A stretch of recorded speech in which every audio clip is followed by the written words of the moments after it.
Bueno, seguimos con Borges. Tenemos ahí dos poemas en la selección, una selección muy acotada de Borges, por supuesto. A mí sobre todo me interesa analizar el segundo. El primero, Fundación Mítica de Buenos Aires, lo dejo para que lo lean ustedes. Yo diría muy poca cosa. Presenta ahí una constelación urbana de cuando Buenos Aires todavía era un proyecto, dice una manzana entera pero en mitad del campo.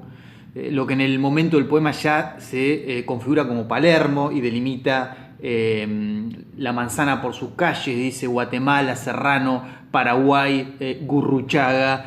Entonces, ver un poco este énfasis topográfico que recorta de nuevo la espacialidad como un problema.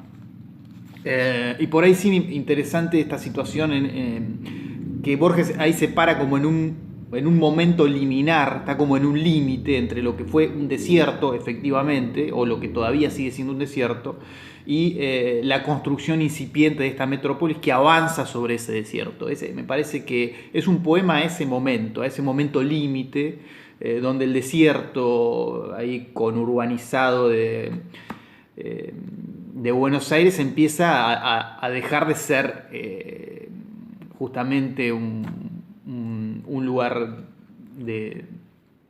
marginal, ¿no? Digo, es ese momento y ese lugar a Borges le interesa mucho, tiene un montón de cuentos de las orillas, ¿no? Ese lugar donde Buenos Aires todavía tiene las marcas de la gauchesca. Borges mira con un poco de nostalgia en algunos relatos esa situación donde ahí a la vuelta todavía se constataban formas de vida que luego van a desaparecer completamente, ¿no? Completamente. Todo ese territorio de los compadritos. Vamos a ver ahí, hay una lectura que a mí me parece interesante, porque Borges tenía cierta fascinación con ese mundo, que es un mundo bastante plebeyo, que luego con el peronismo, cuando esos personajes que él recorta como personajes interesantísimos para ser trabajados por la literatura se recortan como sujeto político, a Borges no le gustó nada, ¿no? ¿Verdad? Entonces digo, alguien ahí, cuando lleguemos ahí al simulacro lo vamos a ver, no me acuerdo el nombre ahora, es un investigador de la UBA, pero decía, esos personajes le resultan interesantes siempre que estén recortados individualmente.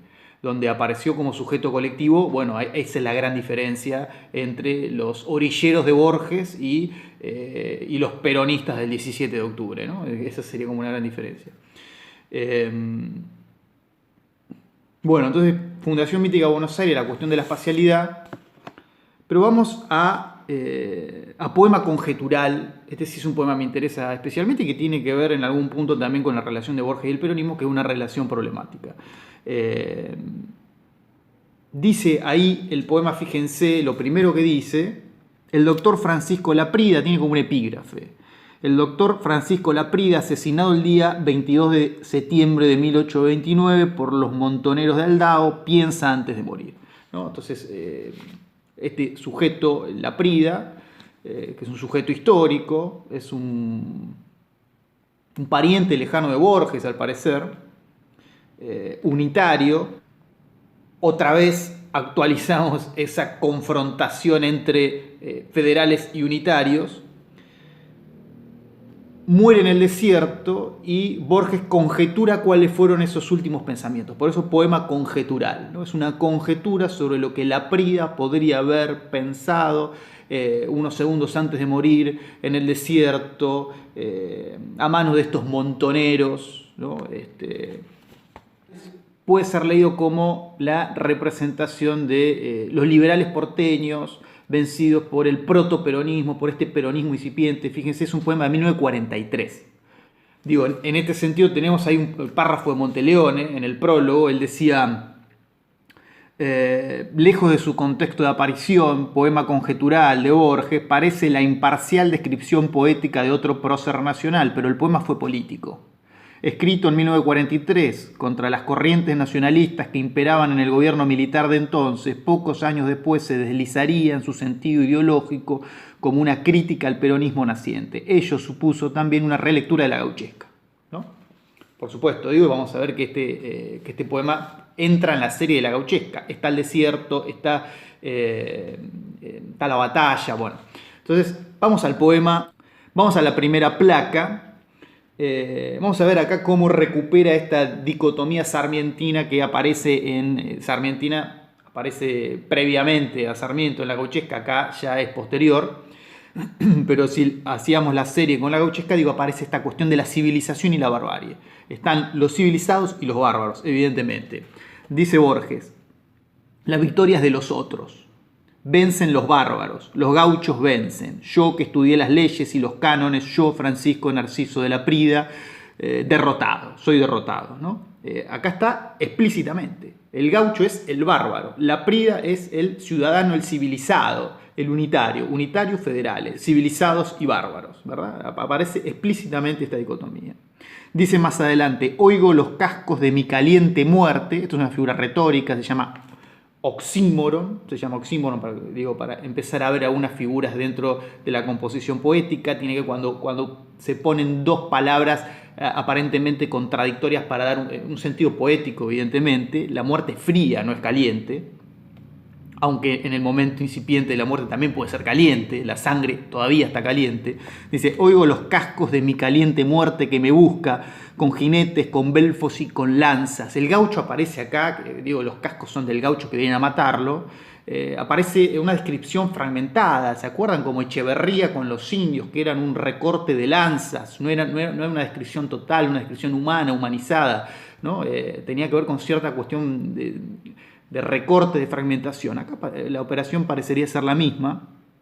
Dice, oigo los cascos de mi caliente muerte que me busca con jinetes, con belfos y con lanzas. Dice, a cielo abierto yaceré entre ciénagas, pero me endiosa al pecho inexplicable un júbilo secreto. Al fin me encuentro con mi destino sudamericano, ¿no? Nos ubica espacialmente, está en el desierto, está a cielo abierto, está en este lugar que está cargadísimo políticamente desde la gauchesca, serie en la que se inscribe este poema.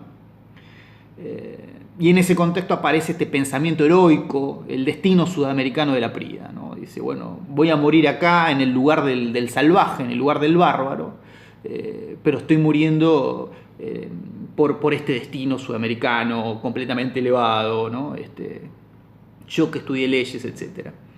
Y cierra, dice, pisan mis pies la sombra de las lanzas que me buscan, las befas de mi muerte, los jinetes, las crines, los caballos se ciernen sobre mí. Otra vez esta descripción fragmentada del otro.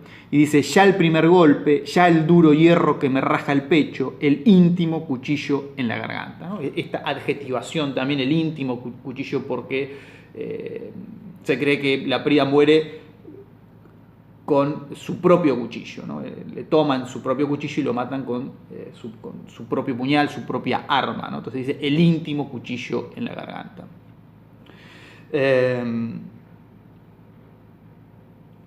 Un poema político, un poema político, pero que en realidad también interesante para pensar las operaciones de la crítica, para pensar a Eagleton, digo, lo que dice Monteleone. Es un poema que fuera de su contexto puede pasar por un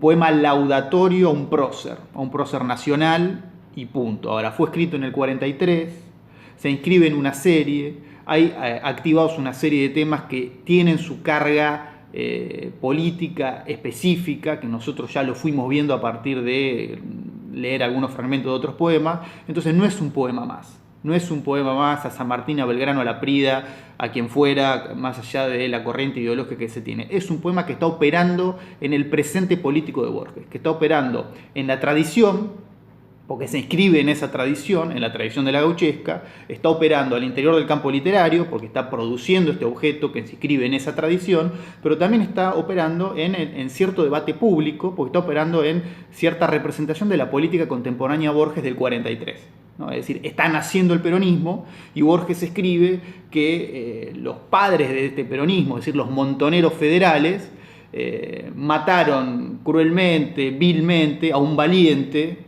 ¿no? Como fue la Prida, que murió heroicamente en favor de aquel destino sudamericano y fue derrotado como estaba siendo derrotado el liberal porteño de ese momento. También digo, hablándole a aquel liberal, ¿no? Digo, no nos tiremos para atrás, la Prida, ya tenemos nuestros héroes, tenemos nuestras derrotas, podemos levantarnos, etcétera, lo que fuere. Quiero decir, este poema no es solamente un poemita a la Prida, es una operación política, y eso es lo interesante, que empecemos a pensar eso, y empecemos a ver esos contextos, y empecemos a ver esas distintas capas de interpretación que podemos otorgarle al objeto a partir de hacer ese recorte crítico. Y nos estamos metiendo en una zona bien política, donde la literatura se cruza con la política, y nos da el pie para seguir pensando esta selección. Seguimos con Leónidas y el peronismo clásico, seguimos con Perlonger y los 70, seguimos con la selección de poesía en los siguientes videos.